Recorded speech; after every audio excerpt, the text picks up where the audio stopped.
Hi, it's Dana here with the second part of the tracking exercise.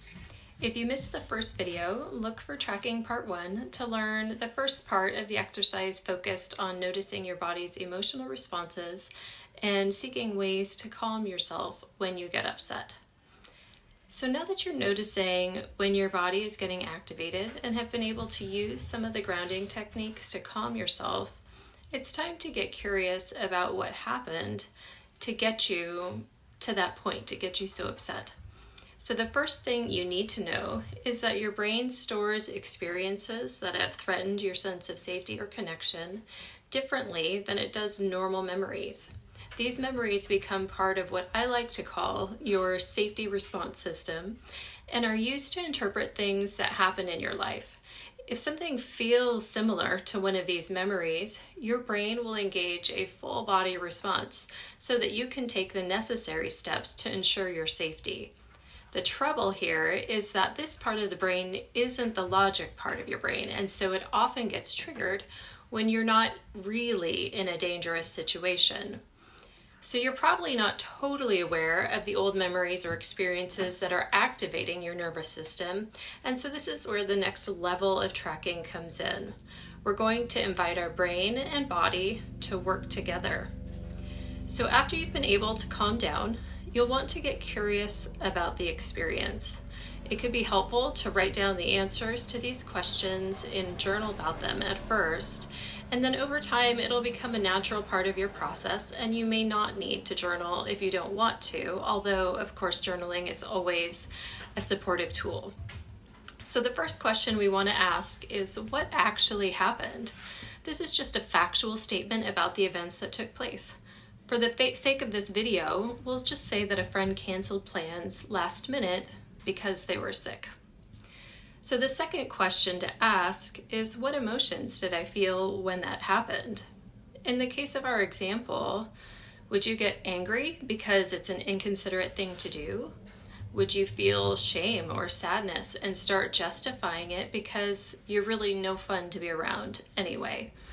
Would you become anxious and start judging yourself for all the things that you may have done wrong to cause them not to want to spend time with you?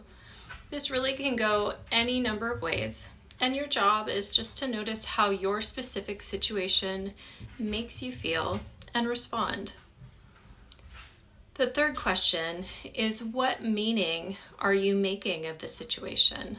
So we want to look for all or nothing assumptions with a sense of victimhood or powerlessness attached to them.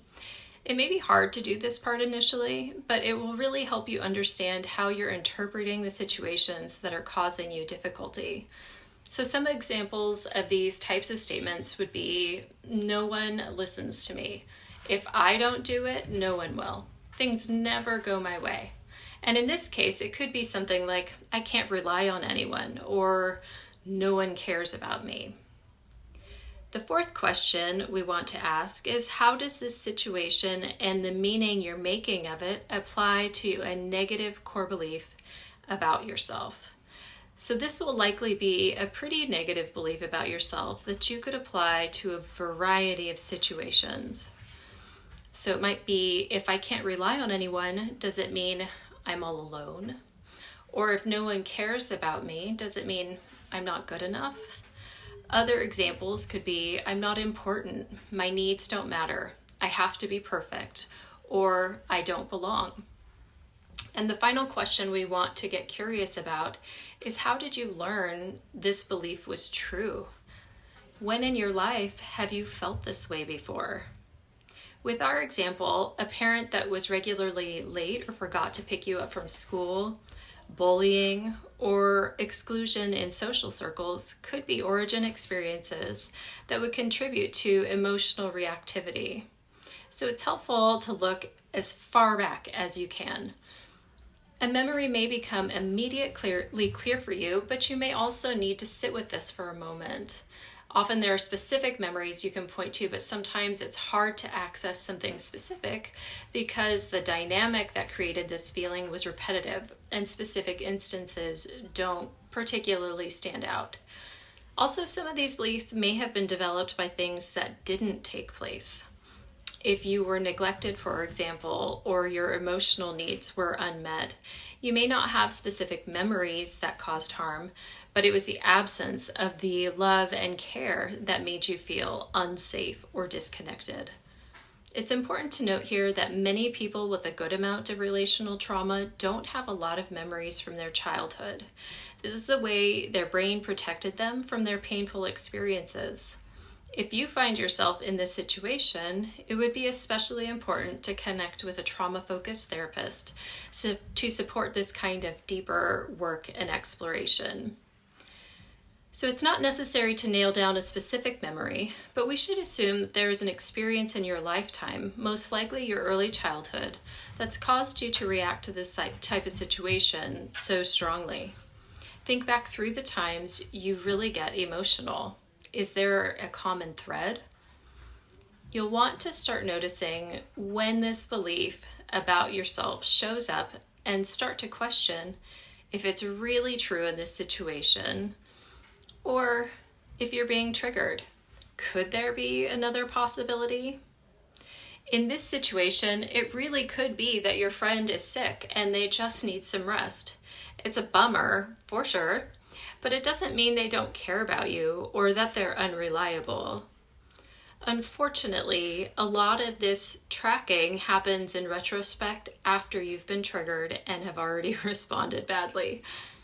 So your lived experiences cause you to perceive these kinds of situations through a lens that is familiar to you, and it takes a lot of work to change perspectives. I want you to be reasonable with yourself. You're working hard to slow down a biological process that is mostly unconscious. It takes time and practice to develop these muscles, but these are good moments to gain insight about yourself, and each time you take the time to track, you'll strengthen your ability to gain perspective in these moments. You may be able to move through these parts on your own, but it's okay if it's hard.